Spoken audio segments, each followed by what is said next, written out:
जय हिंद साथियों, VK unique class में आप सभी का स्वागत है। जिन साथियों ने चैनल सब्सक्राइब किया है उन्हें मैं दिल से शुक्रिया बोलता हूँ। जिन साथियों ने चैनल सब्सक्राइब नहीं किया है वो कर लें। आज हम क्लास 10th का जो चैप्टर हमारा विद्युत धारा है, जो कि सब बच्चे कहते हैं बहुत कठिन है, आज वो हम स्टार्ट करेंगे। तो सबसे ईजी चैप्टर है। जैसे आप लोग कहते हैं सर कहते कितना कठिन है, आज देखिए हम लोग पढ़ेंगे कितना ईजी तरीके से पढ़ेंगे। पहले चैप्टर कभी सोचा है क्या कि ऐसे हम इसको रखते हैं ये नीचे गिर जाता है, परंतु अगर हम यही गॉड लिख दें ये क्यों नीचे नहीं गिर रहा है? कभी आपने सोचा कि भाई हमने इसको रखा ये नीचे गिर गया, परंतु मैंने गॉड लिखा ये गॉड नीचे क्यों नहीं गिरे? तो तुम लोग कहोगे सर ये गॉड है इसलिए नीचे नहीं गिरे। अगर हम लिख दिया राम लिख दिया तो आप कहोगे सर ये भगवान है इसलिए नहीं गिरे। अब हम कह दे यहाँ सीता लिख दिए तो तुम लोग कहोगे देवी इसलिए नहीं गिरे। तो हमने अपना भी नाम लिख दिया, मान लीजिए लिख दिया रमन, तो हम एक नीचे क्यों नहीं गिर रहे? तो हम भी खुश हो गए, कह रहे हम भी भगवान है इसलिए नीचे नहीं गिर रहे हैं। परंतु कुछ समय बाद यहाँ पर हमने लिख दिया डॉग लिख दिया तो हमने देखा ये भी नीचे नहीं गिर रहा है। तो इसका मतलब क्या है, वजह है कि ये सब नीचे क्यों नहीं गिर रहे हैं?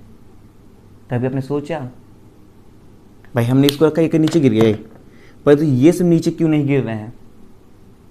क्या कभी आपने चौक से लिखते हुए देखा होगा? चौक से लिखते हैं मॉलिक्यूल्स नीचे गिर जाते हैं, कुछ चीज़ें वहीं लिख जाती हैं, परंतु ये हम लिख रहे हैं क्यों नहीं रुक रहा है?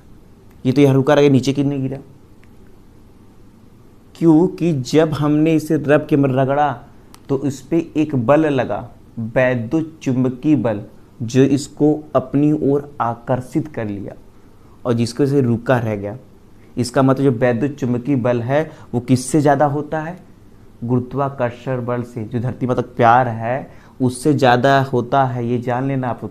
तो इसका मतलब ये क्या हुआ कि प्रत्येक पदार्थ परमाणुओं से मिलकर बना होता है। जितने प्रत्येक पदार्थ है वो परमाणु से मिलकर बना होता है। जब किसी पदार्थ में उपस्थित इलेक्ट्रॉनों की संख्या में कमी या वृद्धि उत्पन्न होती है तब उस पदार्थ में एक विशेष प्रकार का गुण उत्पन्न हो जाता है जिसे हम कहते हैं आवेश। क्या कहते हैं हम? आवेश। समझ में आया? तो चलिए आप पहला हेडिंग आप लिख लीजिए, इसको हम इरेज करते हैं। आवेश, इनसे हम कहते हैं चार्ज। आवेश होता क्या है? लिख लीजिए किसी पदार्थ, आप लोग नोट्स बनाते चलिएगा, किसी पदार्थ का वह गुण जिसके कारण में उसमें क्या आएगा? उसमें विद्युत तथा क्या भाई? चुंबकीय क्या उत्पन्न होगा? विद्युत चुंबकीय प्रभाव, विद्युत चुंबकीय प्रभाव उत्पन्न होते हैं,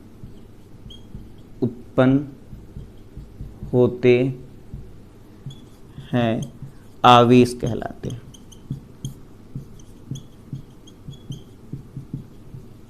क्लियर हुआ? तो क्या हुआ कि किसी पदार्थ का वह गुण जिसके कारण उसमें विद्युत चुंबकीय प्रभाव उत्पन्न होते हैं वो आवेश कहलाते हैं। या आप ये कह सकते हैं कि आवेश किसी पदार्थ का वह गुण है जिसके कारण वो किसी वस्तु पर वैद्युत बल आरोपित करता है अथवा अनुभव करता है, वो क्या कहलाता है? आवेश कहलाता है। क्लियर हुआ इतना? तो इसका मतलब है सिंपल कहा जाए, किसी को रब किया वो क्या हो गया? रब करते मान आयनाइज हो गया। ये सिंपल टाइप कहा जाए, अगर हम एक प्लास्टिक की क्या ले लें, पाइप ले लें या राड ले लें और प्लास्टिक पाइप के कपड़े से रब करने के बाद आप जहाँ पानी की बूंदें गिर रही उसके पास ले जाओगे, पानी सीधे ना गिरकर तिरछे गिरेगी, जैसे आप यहाँ देख रहे हो। ठीक है, अब चलते हैं अब देखिए कुछ नोट्स सीख लीजिए। आइए नोट चलते हैं। नोट में आप क्या लिखेंगे? नोट में पहला लिखेंगे इसे क्यू से प्रदर्शित करते हैं। जे भाई क्यू पर कुछ फार्मूला होगा, हाँ लिख लीजिए, सूत्र लिख लीजिए। सूत्र होता है क्यू बराबर होता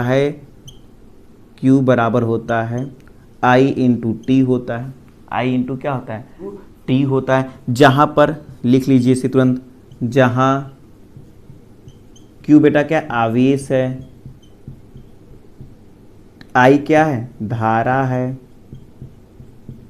टी क्या है समय है।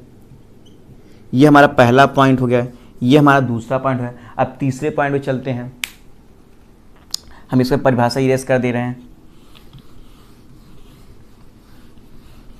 तीसरा पॉइंट इसमें लिखिए, आपने 2 पॉइंट लिख लिया। तीसरा पॉइंट भाई इसके मात्रक, इसका जो भाई हमारा मात्रक क्या होता है, देखिए आई मतलब बेटा क्या हो गया धारा, धारा का मात्रक क्या होता है एम्पियर, टी क्या है समय है, समय का मात्रक क्या होता है सेकेंड। इसका मतलब कहीं वह भी हमने फार्मूला पढ़ा कि ये Q बराबर क्या होता है I इंटू टी।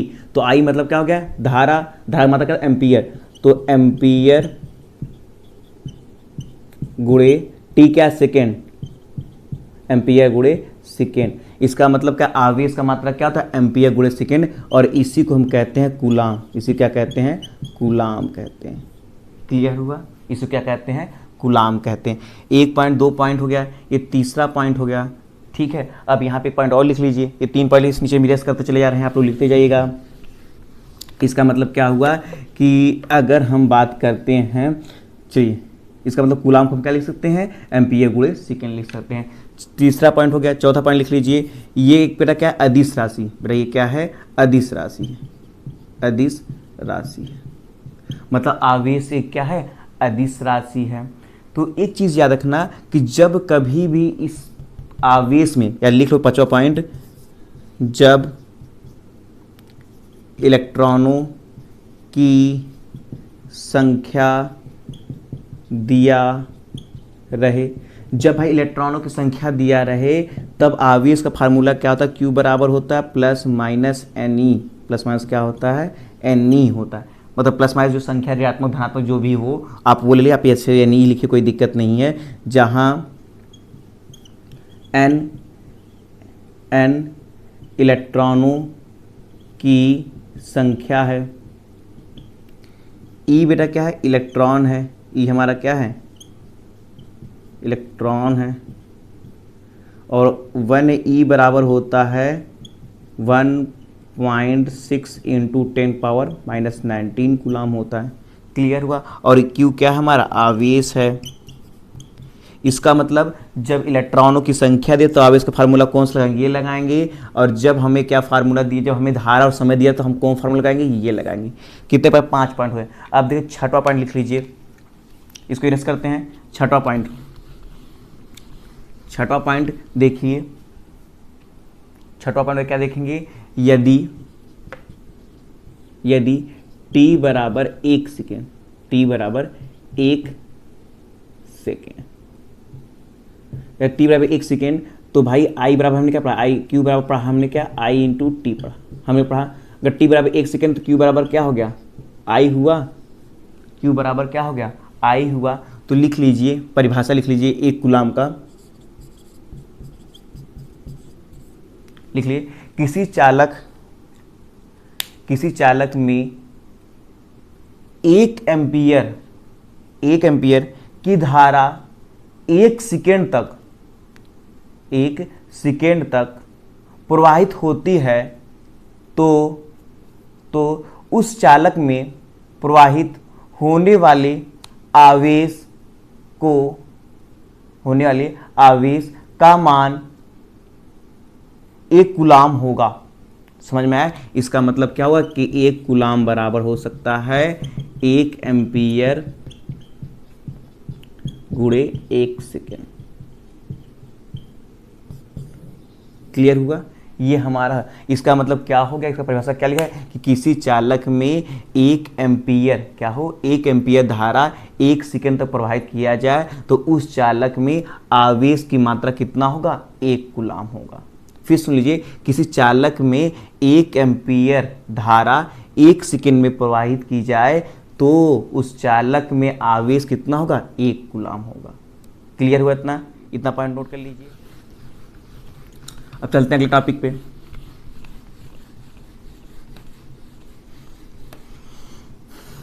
अच्छा चलिए पहले एक क्वेश्चन लिख लीजिए, एक क्वेश्चन लिख लीजिए।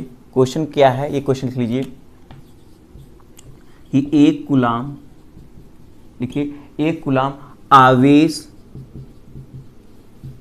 में इलेक्ट्रॉनों की संख्या कितनी होगी, इलेक्ट्रॉनों की संख्या कितनी होगी।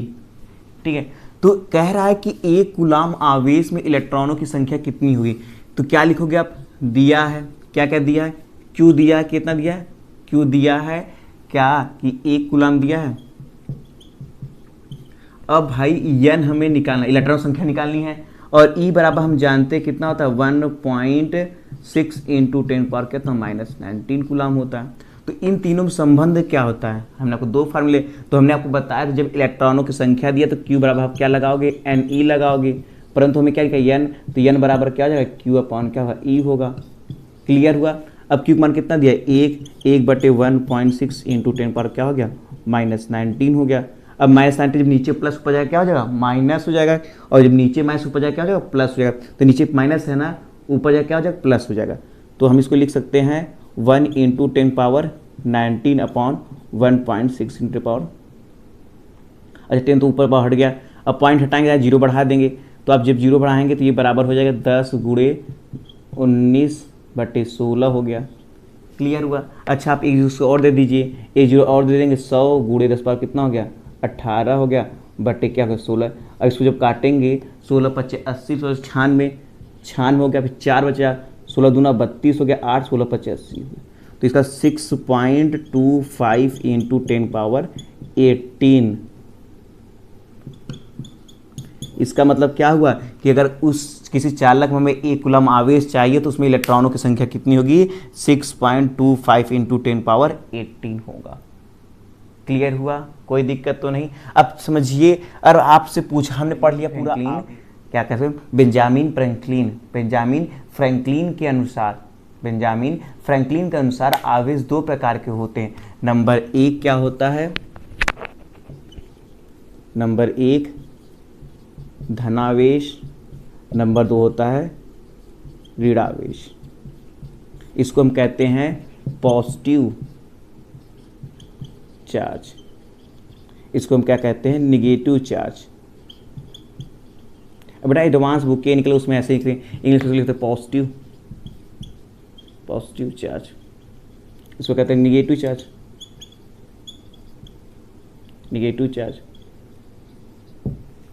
ठीक है, तो अब समझिए, क्या समझेंगे कि मतलब आपको कोई पूछे धन आवेश ऋण आवेश को किसने दिया, तो आप कहोगे फ्रैंकलिन, क्या कहोगे, बेंजामिन फ्रैंकलिन के अनुसार आवेश दो प्रकार के होते हैं, धन आवेश और ऋण आवेश। आप ये नोट में लिख लीजिएगा ये बात। अब देखिए, जैसे हमारे अंदर कुछ प्रॉपर्टीज होते हैं वैसे इनके अंदर भी प्रॉपर्टीज होते हैं। अब वो प्रॉपर्टीज क्या होते हैं, आइए हम समझते हैं। जैसे सिंपल हम आपसे कह दें कि देखिए जो धन है, जैसे एक लड़का हुआ, इसको हम मानेंगे प्लस, क्या मानेंगे, प्लस, ये प्लस है। एक लड़का और हो गया, ये भी क्या हो गया, प्लस हो गया। हमारी एक लड़की हो गई,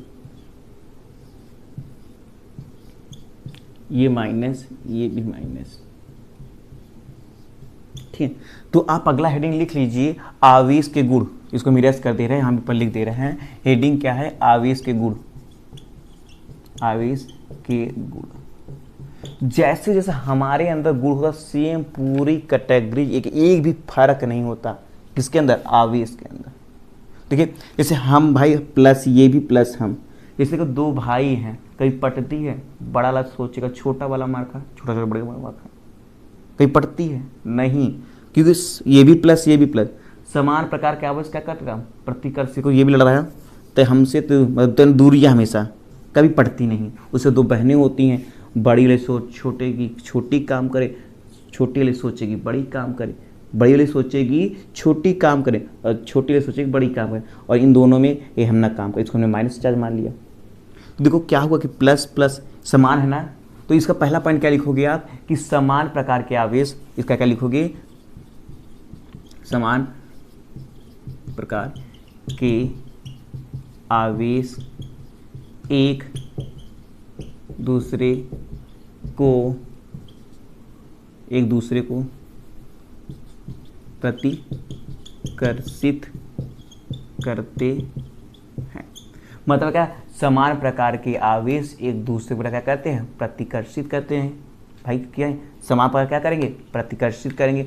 तो भाई अब एक बात यहाँ समझ लीजिए कि ये कैसे हैं समान प्रकार, देखो ठिल रहे हैं ना, है कि नहीं। तो समान प्रकार का आवेश एक दूसरे को प्रतिकर्षित करेंगे। इसको रस कर दें। चलिए अब देखिए, अब इसी प्रकार से जैसे ये हो गया, इसको हटा दिए, एक प्लस हो गया एक माइनस हो गया। जैसे अभी सिंपल कह दीजिए कि कोई इंसान है, ये एक प्लस वाला हो गया एक माइनस वाला हो गया, ठीक है। अगर आप इससे कहिए ये बच्ची तो पानी लेता हूँ न लेके आए, पर अभी कोई बच्ची वहाँ खड़ी रहे और कोई बुजुर्ग महिला को देख ले, भाई से सिंपली ये कहिए, सिंपल समझिए, जैसे ये प्लस वाला हो गया, भाई समझिए इसी प्लस वाला हो गया, ये कोई एक लड़की हो गई, मान लीजिए माइनस चार्ज, ठीक है। अच्छा यहाँ मान लीजिए कोई एक लड़का खड़ा है, तो ये लड़का भाई भाई कोई इससे बुजुर्ग आदमी या बुजुर्ग महिला कोई कहेगी कि भैया ये तो हट जाओ हम बैठेंगे, तो ये हटेगा नहीं। परंतु अगर कोई लड़की बगल में खड़ी है और कोई बुजुर्ग महिला आएगी तो तुरंत ये कहेगा अच्छा अच्छा दीदी दादी जो भी कहेगा, दादी जी हटिए हम हट जा रहे हैं आप बैठ जाइए। क्यों ये कह रहा है, क्योंकि ये इसके सामने क्या बनेगा, अच्छा बनेगा ना। अभी कोई अगर लड़का खड़ा होता और यहाँ पर लड़का खड़ा होता और कोई दादी आती तो कहता ना उठा के ले, परंतु कोई लड़की अगर भाई खड़ी है और कोई बुजुर्ग आदमी या बुजुर्ग महिला आ जाए तो तुरंत कहेगा अच्छा आंटी या दादी जी या भैया दादाजी आप बैठिए हम हट जा रहे हैं। क्यों, क्योंकि भाई ये इसकी नज़र में अच्छा बनेगा ना। अच्छा क्यों बन रहा है, क्योंकि ये प्लस ये क्या हो गया माइनस। क्लियर हुआ। इसका मतलब क्या हुआ कि विपरीत प्रकार के आवेश एक दूसरे को क्या करते हैं, आकर्षित करते हैं। तो पहले इसका फिगर बना लीजिए। इसका फिगर क्या आप समझेगा, मतलब अगर ये प्लस है ये भी प्लस है तो ये एक दूसरे को रिपेल करेंगे, क्या करेंगे, दूर बनाएंगे। तो दूर कैसे बचाएंगे, ये इधर हो गया तो एक इधर जाएगा एक इधर जाएगा, प्लस प्लस वाला। उसी अगर माइनस भी है, अगर माइनस भी है, कोई दो तार माइनस में है तो ये भी इसको इधर, ये इसको इधर करेंगे, रिपेल करेंगे, मतलब ठेले धक्का देगा तो ये इधर आ जाएगा ये इधर आ जाएगा। मतलब क्या होंगे कि समान प्रकृति के आवेश एक दूसरे को क्या करते हैं, प्रतिकर्षित। भाई क्या करेंगे, प्रतिकर्षित करेंगे। अब यहाँ देखिए विपरीत प्रकार का क्या लिखेंगे, विपरीत प्रकार का। तो जब विपरीत प्रकार का लिखेंगे तो देखिए अब यहाँ हम क्या लिख देंगे, केस सेकेंड, ये पहला पॉइंट था केस सेकेंड। केस सेकेंड में क्या लिखेंगे, विपरीत प्रकार के, विपरीत प्रकार के आवेश एक दूसरे को क्या करेंगे, आकर्षित करेंगे, आकर्षित करते हैं। जैसे मैं कहा विपरीत प्रकार, इसको रेस कर दें भाई। चलिए भाई जब विपरीत प्रकार के होंगे इसका मतलब क्या हुआ, एक प्लस एक क्या हुआ, माइनस हुआ। इसका मतलब क्या हो गया, ये मान लीजिए प्लस हो गया और ये क्या हो गया, माइनस हो गया। तो ये क्या करेंगे, आकर्षित करेंगे ना। आकर्षित मतलब ये ऐसे हो जाएंगे, ये ऐसे हो जाएगा। आवा मिली चली कहूँ ना भाई, समझ में आया। इसका मतलब क्या हुआ कि जब आवेश का जब प्रॉपर्टीज पढ़ेंगे, आवेश दो प्रकार के होते हैं, धन आवेश और ऋण आवेश। तो आवेश के गुण क्या होते हैं, समान प्रकार के आवेश एक दूसरे को प्रतिकर्षित करते हैं, विपरीत प्रकार क्या करते हैं, आकर्षित करते हैं। रियल लाइफ में भी देख लो, रियल लाइफ में क्या होता है, जब कहीं तुम जाते रहते हो, लिफ्ट मांगते हो, भैया रुक जा रुक जा, रोकते हैं कोई, कहेगी रुकेगा नहीं, रुकेगा क्यों, क्योंकि तुम भी प्लस हो, जो दो चक्कैया वाला वो भी प्लस है, तो रुकेगा नहीं, रुकेगा। आप रोकते रुकवाते थक जाओगे, गिर जाओगे, लोग कहेंगे दारू पी के लोटा हुआ, तो कोई रुकेगा नहीं। परंतु अगर वहीं बाई चांस कोई अगर महिला आ गई, ऐसे कर देगी तो कुछ कहाँ जाओ कहेंगे ना। क्यों, क्योंकि जो चारपहिया ला है वो प्लस, महिला विपरीत आकर्षित करेगा। तो अब बात ये आ गई ना कि कौन सा चार्ज खतरनाक होता है। पहले सीखिए कौन सा चार्ज खतरनाक होता है, ये आप समझ गए ना। अगर इसे सिंपल से, ये आपका चौराहा है, ये चौराहे पर अगर आप देखिए, ये चौराहा है, ये क्या है अपना चौराहा है, और इस चौराहे पे मान लीजिए एक प्लस वाला बंदा खड़ा हो गया, एक माइनस वाला। अब देखिए आप बताइए कौन सा चार्ज खतरनाक होता है, ये प्लस ये माइनस। और बाई चांस कोई लड़ाई हो गई, कोई बात को लेकर हुई, तो पब्लिक किससे पूछने आएगी, इससे पूछे, इससे पूछने आएगी। भाई पब्लिक तो प्लस है और ये क्या है माइनस है, इनसे पूछने आएंगे, बिटिया कहाँ है, अंकल जी से बात रही, कौन मार खाएगा, ये मार खाएगा। कब तक मार खाएगा? जब तक कि पब्लिक अच्छे से पूछ ना ले, और बाई चांस किसी दादा जिसमें झूलते झापते आए बिटिया का तब भी के मत एन। कब तक मार खाएंगे? जब तक ये हॉस्पिटल नहीं पहुंचाएंगे। तो सोचो बस टच करने पे ये हाल था। अब सोचो देखने पे क्या होगा। बाई चांस ये पड़ीला की मान लीजिए कोई मंदिर है, मान लीजिए ये कोई हमारी मंदिर है, ये क्या हमारी कोई मंदिर है, और मंदिर सोमवार का दिन है, ठीक है। अब मान लो कोई बच्ची जो है जल चढ़ाने जा रही, ये डिल्लुमा जल चढ़ाने, और बाई चांस कोई 2 चकेला बंदा जा रहा है, ये ऐसे क्या ऐसे ऐसे ये बैठा हुआ ऐसे, और इधर से कोई टेम्पू आ रही है। अब मान लो टेम्पो, ये मत कहना सर जीप लग रही है, टेम्पू आ रही, तो टेम्पू प्लस माइनस दोनों बैठे हैं, तो ये उदासीन हो गया, उदासीन है। तो जब टेम्पू उधर है तो ये भी ये प्लस वाला बंदा है, जब ये जाएगा तो ये प्लस, ये क्या हो गया माइनस। तो जैसे ये आगे बढ़ा ऐसे माइनस ये प्लस आकर्षित विपरीत पर, जैसे ही इसको पलट के देखा वैसे इसको क्या मार दिए धक्का, ये कहाँ पहुँच गया? हॉस्पिटल। तो समझ में आया कि कौन सा चार्ज खतरनाक होता है, कौन सा? कर कमेंट में बताओ। माइनस वाला। देखो टच करने पे भी हॉस्पिटल पहुँचे, देखने भी हॉस्पिटल पहुँचे। इसका मतलब तुमको जब चप्पल नहीं पहने तो करंट मारता है, करंट मारता है मतलब पृथ्वी पर कौन सा चार्ज होता है? नेगेटिव। धरती माता, माता माता मतलब नेगेटिव चार्ज, तो पृथ्वी पर कौन चार्ज हो गया? नेगेटिव चार्ज हो गया ना। तो इसलिए हमें किससे बचना चाहिए? नेगेटिव चार्ज से बचना चाहिए। पॉजिटिव वाला बहुत सीधा होता है, नेगेटिव छोड़ देता है, पर अगर नेगेटिव पकड़ लेता है तो झुला देता है, ये जान लीजिए, ठीक है। चलिए अगला विद्युत क्षेत्र।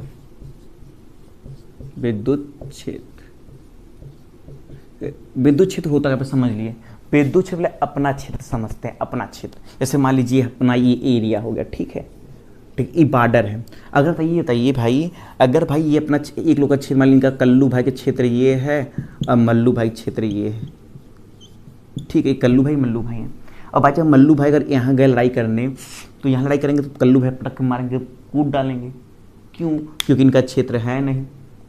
परंतु यही अगर लड़ाई यहाँ बॉर्डर पर होती है तो समझौता हो जाता है, चला भाई दोनों पार्टी मजबूत है। और भाई जब कल्लू भाई इनके क्षेत्र में गए, मल्लू एकदम कूद डालेंगे, एकदम पैर से मारोगे, एकदम कूद डालेंगे ना भाई, एकदम कूद डालेंगे एकदम।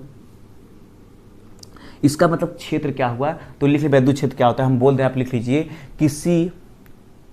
किसी विद्युत आवेश, किसी विद्युत आवेश के चारों ओर का वह क्षेत्र जिसमें रखा कोई अन्य आवेश आकर्षण या प्रतिकर्षण बल का अनुभव करता है, वो क्या कहलाता है? विद्युत क्षेत्र कहलाता है। क्लियर हुआ? कोई दिक्कत तो नहीं? अब यहाँ से एक बात समझिए, अच्छा क्षेत्र में क्यों क्या चीज़ें होती, प्लीज समझिए। विद्युत क्षेत्र समझ में आ गया ना कि क्या हो गया? विद्युत क्षेत्र क्या? किसी आवेश के चारों ओर का वह क्षेत्र जिसमें रखा गया कोई अन्य आवेश आकर्षण अथवा प्रतिकर्षण बल का अनुभव करता है, वो हमारा क्या कहलाता है? विद्युत क्षेत्र कहलाता है। अब देखो जैसे मान लो कोई एक बच्ची थी, मान लो ये हो गई कोई बच्ची, इसने सोचा कि यार ये आवेश कैसे बहता है, कैसे हम जान जाएंगे, करंट हम यहाँ बटन दाब रहे वो बल्ब कैसे जल जा रहा है। तो उसके दिमाग में कुछ बातें पनपने लगी। क्या पनपने लगी? परमाणु। उसने कहा ये परमाणु क्या होता है? जैसे उसके दिमाग में परमाणु, वैसे उसके दिमाग में 3 चीज़ें आई। कितनी चीज़ें? 3 चीज़ें, इलेक्ट्रॉन, न्यूट्रॉन और प्रोटॉन आया। जैसे इलेक्ट्रॉन प्रोटॉन की बात आई वैसे दिमाग में फिर और चीज़ें, क्या इलेक्ट्रॉन है, इसका मतलब इसका कुछ, इसमें कुछ चार्ज होगा, उसमें कुछ मास होगा, charge of electron, mass of electron, charge of electron, mass of electron. उसने कहा इसमें कुछ चार्ज होता है, उसमें चार्ज कितना होता है? 1.6 × 10⁻⁻19 कूलाम होता है। जब इस पे चार्ज है, इसका कुछ मास होगा, तो उन्होंने उसका इसका मास क्या होता है? 9.1 × 10⁻⁹ 31 kg हुआ। क्लियर हुआ? जो अब देखिए जब न्यूट्रॉन हो, न्यूट्रॉन बड़ा चार्ज कुछ होगा, चार्ज ऑफ न्यूट्रॉन। तो जो न्यूट्रॉन हो उदासीन है, मतलब शून्य, उस पर कोई चार्ज नहीं, उदासीन, ठीक है। इसका कुछ मास होगा, तो ये mass of neutron, mass of neutron मतलब क्या हुआ? इसका मास होगा द्रव्यमान, तो इसको हम बोल सकते हैं बेटा ये लगभग बराबर होता है मास ऑफ प्रोटॉन की। ये इसका जो द्रव्यमान होता है, जो न्यूट्रॉन का द्रव्यमान तो किसके बराबर है, प्रोटॉन के द्रव्यमान के बराबर होता है। अब बात आई अगली बात ये आई कि भाई ये बताइए आप हमको कि चार्ज ऑफ, इसमें दो चीज़, इसमें भी चार्ज ऑफ प्रोटॉन चार्ज कितना, तो +1.6 इंटू 10 पावर -19 कूलम होता है।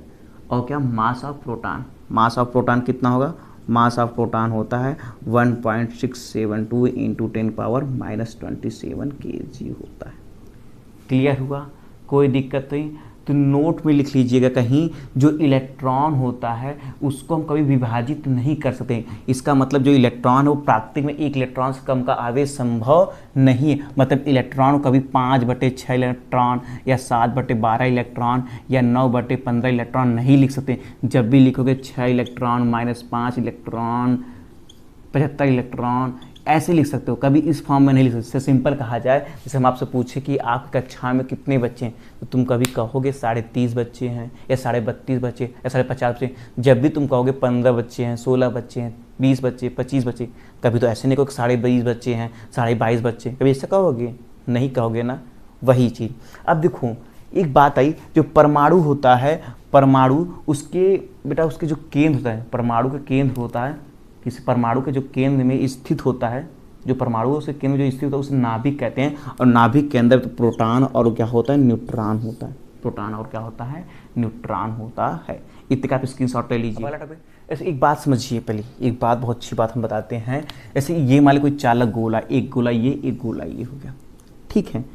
इसका द्रव्यमान m है, इसका भी द्रव्यमान m है, ठीक है, कोई दिक्कत तो नहीं है। इसकी त्रिज्या r है, इसकी त्रिज्या कितनी r है। जब हम इसे किसी चालक तार से जोड़ते हैं तो इसमें क्यों इलेक्ट्रॉन बहता है, प्रोटॉन क्यों नहीं बहता। हम कह दिया इलेक्ट्रॉन का भी मास होता है 1.6 इंटू 10 पावर -19 चार्ज होता है, और प्रोटॉन पे भी होता है 1.6 इंटू 10 पावर -19 होता है।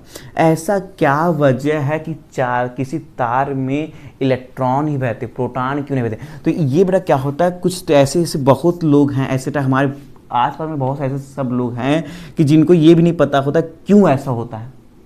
अब किसी बच्चे से पूछो, उनको भी नहीं पता है ऐसा क्या वजह है। हम आपसे पूछे यार इस इलेक्ट्रॉन के पास उतना चार्ज है, प्रोटॉन के पास इतना चार्ज है, तो क्यों हम इसको किसी चालक तार से जब चालक चार्ज जोड़ेंगे तो उसमें इलेक्ट्रॉन बहता, प्रोटॉन क्यों नहीं बहता। अब समझिए क्यों, क्योंकि भाई जो हमारा प्रोटॉन है वो कहाँ होता है, नाभिक में होता है ना। तो जब नाभिक में होता है तो न्यूट्रॉनों का एक बांध बना के रखा रहता है। वो बांध बनाने की वजह से हमें कुछ एनर्जी चाहिए, और उतना एनर्जी में कौन दे रहा है, इलेक्ट्रॉन दे रहा है, और जिसमें हमें ऊर्जा कम लगानी पड़ रही है, क्योंकि ये बाहरी कक्षक में, नाभिक में नहीं, बाहर कक्षक में घूम रहा है। तो जब उतना ऊर्जा हमें, उतनी एनर्जी, उतना ही हमें आवेश कम ऊर्जा लगाने पर मिल जा रहा है, तो क्या हमें ज़रूरी है कि उतना हम ज़्यादा फोर्स लगाएं नाभिकीय बल। तो जिसके वजह से क्या होता है कि किसी चालक तार में इलेक्ट्रॉन बहते, प्रोटॉन नहीं बहते, क्योंकि प्रोटॉन जो नाभिकों में एक बंध द्वारा बंधा होता है। हमें उतना ऊर्जा, जितना हमें आवेश चाहिए, उतना आवेश चाहने के लिए हमें ऊर्जा ज़्यादा लगाना होगा, परंतु उतना आवेश हमें इलेक्ट्रॉन दे रहा है, इसमें हमें ऊर्जा भी कम लगानी पड़ रही है। क्लियर हुआ। तो ये बताओ भाई, जब भी कोई चालक तार रहता है वो उदासीन रहता है, जितना उसमें इलेक्ट्रॉन रहेगा उतना उसमें क्या रहेगा, प्रोटॉन रहेगा। तो जब ही इसको हमने क्या किया, चालक तार से जोड़ दिया, और बाई चांस इसमें से इलेक्ट्रॉन क्या जाएगा, इसमें जाने लगा। जब इलेक्ट्रॉन इसमें जाएगा तो इसके द्रव्यमान में कुछ कमी होगी ना भाई। जब कमी होगी तो मान लीजिए इसका जो नया द्रव्यमान होगा, मान लीजिए कितना, डेल्टा एम या एम डैश, कितना है एम डैश। तो एम डैश वाला पूरा पहले द्रव्यमान कितना था, पूरा द्रव्यमान कितना था, एम था। अब कितना इलेक्ट्रॉन गया, मतलब कितना मास किसके घटा भाई, जब इसमें इलेक्ट्रॉन जाएंगे इसका कुछ मास घटेगा, तो कितना घटा, डेल्टा एम घटा। अब डेल्टा एम क्या है, यानी मतलब डेल्टा एम क्या हो गया, ये इलेक्ट्रॉनों की संख्या हो गया, ई क्या हो गया, इलेक्ट्रॉन, मतलब कितने इलेक्ट्रॉन गए। इसका मतलब क्या हुआ, जब इसमें पूरे इलेक्ट्रॉन चले जाएंगे तो इसे कौन सा चार्ज बचेगा, पॉजिटिव चार्ज बचेगा ना। कौन सा पॉजिटिव चार्ज, मतलब धनावेश बचेगा, धनावेश बचेगा। इसका मतलब क्या हुआ, जब किसी चालक तार से इलेक्ट्रॉनों की कमी होगी तो वो क्या होगा, धनावेश होगा। क्लियर हुआ। और एक बात सुनिए, भी हम लिखवा दे रहा, फिर कर रही है। अच्छा भाई, जब भाई इसमें से इसमें इलेक्ट्रॉन गया जब इसमें से इलेक्ट्रॉन गए इसका द्रव्यमान बढ़ेगा ना, इसका जो नया द्रव्यमान आएगा वो क्या आएगा, यम डैश बराबर यम और प्लस कितना इलेक्ट्रॉन आ रहा है, डेल्टा एम आ रहा है, तो डेल्टा एम। ये बहुत रहा, ये आपको कोई नहीं पढ़ाएगा, ये आपको कोई बताएगा भी नहीं, ये सब चीज़ें कोई नहीं बताएगा, जब आएगा नहीं तो बताएगा कहाँ से। तो चलिए आइए बात करते हैं। पहली चीज़ आप हेडिंग लिख लीजिए धनावेश। धनावेश क्या, तो लिख लीजिए कि किसी पदार्थ पर इलेक्ट्रॉनों की कमी के कारण आवेश उत्पन्न को धना आवेश कहते हैं। क्लियर हुआ। अब दूसरा हेडिंग लिख लीजिए ऋणावेश। ऋणावेश क्या होता है, ये पेपर बेटा आता है 2-2 नंबर का। लिख लीजिए किसी पदार्थ पर इलेक्ट्रॉनों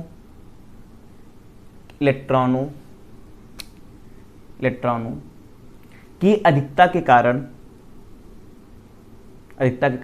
उत्पन्न आवेश वो क्या कहलाएगा, ऋणावेश कहलाएगा। तो इसका मतलब आपसे हम एक बात बताइए, अगर हम आपसे कह दें कि 2 चालक तार हैं भाई, तीनों द्रव्यमान सेम है, और हमने आपसे कह दिया एक पे धन जा रहा है एक पे ऋण जा रहा है, एक धन आवे जा रहा है एक पे ऋण आवे जा रहा है, तो किसका द्रव्यमान ज्यादा होगा, किसका होगा, ऋण का। इसी वजह से जब हम लोग क्या करते हैं, हम अपने घर में एक जगह से दूसरे घर तार ले जाते हैं, देखो तार पहले बहुत टाइट रहता है, तो कुछ समय लूज हो जाता है। क्यों हो जाता है कि जब उसमें चालक तार में से जब इलेक्ट्रॉन बहेंगे तो जिसमें निगेटिव चार्ज होगा उसका द्रव्यमान बढ़ेगा और जिसमें पॉजिटिव क्या हो जाएगा, घट जाएगा। इसी वजह से देखो क्या होता है कि आप जो रेलवे पटरी होती है हर 100-100 मीटर पे देखो वो ऐसे लटकाए रहते हैं ऐसे। पर हमारे गांव के कुछ बुद्धिमान देवता लोग ऐसे हैं जो कहते हैं फालतू टांगे बताए होते हैं, हम उठा के जिम करी। वो इसलिए होता है कि जब उसमें इलेक्ट्रॉन बहते हैं उसका द्रव्यमान बढ़ता है, जैसे वो तार लूज होता है तो फिर टाइट कर देते हैं, जिसको बरकरार रहता है। क्लियर हुआ। चलिए इसको इरेज करें। अब एक नोट लिख लीजिए जल्दी से, एकदम बेफिक्र रहिए। आपका 2 लेक्चर या 3 लेक्चर में एक चैप्टर खत्म कर देंगे और आपको फिजिक्स क्लास जल्दी से जल्दी खत्म कर देंगे। नोट में लिख लीजिए, नोट में क्या लिखेंगे कि समान अवस्था में परमाणुओं में प्रोटॉन तथा इलेक्ट्रॉन की संख्या बराबर होती है, जिससे परमाणु उदासीन रहता है। 2 उदासीन परमाणुओं के बीच वैद्युत बल शून्य होता है। क्लियर हुआ, कोई दिक्कत तो नहीं। अब चलिए अगला हेडिंग डालते हैं विद्युत धारा। अब देखिए विद्युत धारा क्या होता है। नंबर 1, इसे I से प्रदर्शित करते हैं। इसी किसे I प्रदर्शित करते हैं। I बराबर होता है Q/T होता है, जहां I धारा, T समय या आप दर कह सकते हो, दर, और Q बेटा क्या, आवेश हो गया। अब देखिए यदि T बराबर 1 सेकेंड, तो आप क्या कहोगे, तो I बराबर क्या हो गया, Q हुआ, क्या गया, यदि T बराबर 1 सेकेंड हो गया तो I बराबर क्या हो गया, Q हो गया। इसका मतलब क्या हुआ कि लिख लीजिए धारा पर मिल लीजिए, किसी चालक में विद्युत आवेश प्रवाह की दर को विद्युत धारा कहते हैं, या आप ऐसे कह सकते हो या ऐसे कह सकते हो, आवेश प्रवाह की दर को धारा कहते हैं। क्लियर हुआ। आवेश प्रवाह की दर को क्या कहते हैं, धारा कहते हैं, या आप ये कह सकते हो किसी चालक में विद्युत आवेश की प्रवाह की दर को धारा कहते हैं। क्लियर हुआ। अब चलते कुछ में बातें सीख लेते हैं। बातें क्या क्या सीखेंगे, चलिए नोट में लिखिए। पहला पॉइंट लिखेंगे। पहला पॉइंट इसमें लिखेंगे, क्या लिखेंगे, पहला पॉइंट ये एक अदिश राशि होता है। क्या होता है, अदिश राशि होता है। दूसरा पॉइंट फार्मूला लिखवाई दिए। दूसरा पॉइंट क्या कि I बराबर क्या होता है, Q/T होता है। ठीक है। तीसरा पॉइंट मात्रक। भाई तीसरा पॉइंट क्या, धारा का मात्रक। तो धारा का बेटा मात्रक होता है, धारा का मात्रक होता है भाई। क्यू का मात्रक क्या होता है, कूलाम होता है। टी का मात्रक क्या होता है, भाई बोलो जल्दी, क्यू का मात्रक कूलाम होता है और टी का मात्रक क्या होता है, सेकेंड। इसको हम कह सकते हैं कूलाम प्रति सेकेंड होता है। और इसी को बेटा हम कहते हैं एम्पियर। क्या कहते हैं, एम्पियर। और एम्पियर जो होता है एक मूल राशि है। वो कैसी राशि है, मूल राशि है। वो क्या है, मूल राशि। क्लियर हुआ, कोई दिक्कत तो नहीं। अब चलते कुछ चीज़ें और सीख लेते हैं। क्या क्या सीखते हैं, पहले आप इतना से। तो आज क्लास हम इतना ही करते हैं। आप कोशिश कीजिए कि ज़्यादा से ज़्यादा जोड़ने की, ज़्यादा शेयर करने, जिससे हमारे पास ज़्यादा से ज़्यादा लोग जुड़ें और हम जल्दी ही आपका फिजिक्स खत्म करें, फिर केमिस्ट्री, फिर बायो, मतलब क्लास 10 के हम पूरी सिलेबस जो है आपको जल्द से जल्द खत्म करके देंगे। बस कोशिश कीजिए कि आप ज़्यादा से ज़्यादा लोग को जोड़िए।